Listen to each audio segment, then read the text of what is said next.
غلطة كثير من الناس انهم بيكتفوا بالاعتراف، يقول لك اخطيت اعترفت انتهى الامر. لا، التوبة مش هي كده. يظهر ان ايماننا بسر الاعتراف خلانا نضيع سر التوبة. كل واحد مشكلته الاعتراف بالخطية، وفاكر ما دام اعترف بالخطية خلصت الحكاية. طب والتوبة؟ ده سر الاعتراف بنسميه في الكنيسة سر التوبة. هل انت مجرد اعترفت بالخطية ولا عندك توبة حقيقية جوه القلب؟ هل انت منسحق القلب من الداخل؟ هل انت تايب من جوه؟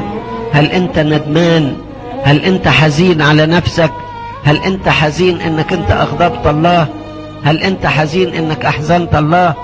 هل انت حزين لانك طردت الروح القدس من قلبك، انك فضيت الشركة اللي بينك وبين الروح القدس؟ هل انت حزين لان الملائكة اتفرجوا عليك اثناء الخطية وكانوا حزنانين بسببك؟ هل انت ولا مجرد عندي شوية خطايا روحهم اقولهم لابونا والحمد لله وخلصت الحكاية على كده؟ الخطية علاقة بس بينك وبين ابونا ولا علاقة بينك وبين ربنا؟ ده ابونا ده مجرد واسطة بينك وبين الله، لكن الله هو الاساس. من اجل هذا الناس بيخطئوا ويعترفوا ويرجعوا للخطية تاني. ليه؟ لان مش علاقة بينهم وبين ربنا.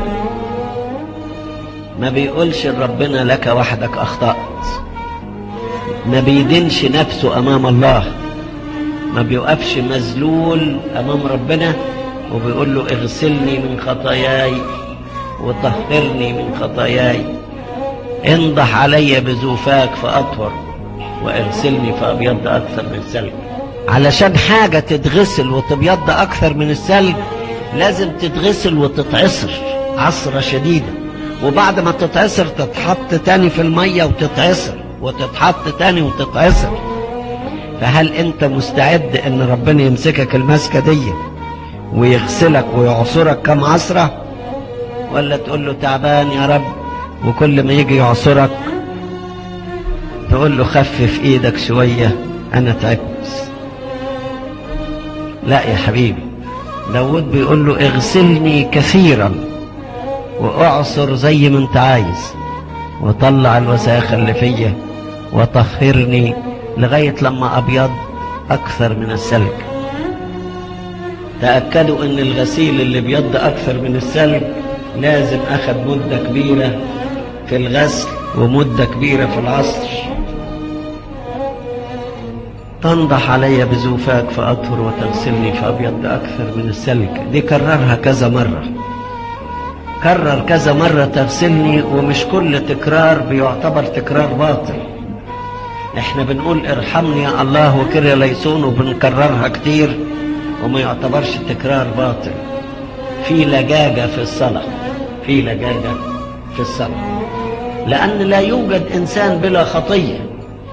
لكن الفرق بين الناس إن في ناس خطاه وعارفين خطاياهم، وناس خطاه ومش حاسين بنفسهم ومش عارفين خطاياهم. داود بيقول لأني أنا عارف بإثمي وخطيئتي أمامي في كل حين، الشر قدامك صنعت. يا ريت هذا الأمر يعطينا درسا إن كل واحد يكون عارفا بإثمه. كلنا بنخطئ، لكن في واحد بياخد باله من خطيته وفي واحد ما بياخدش.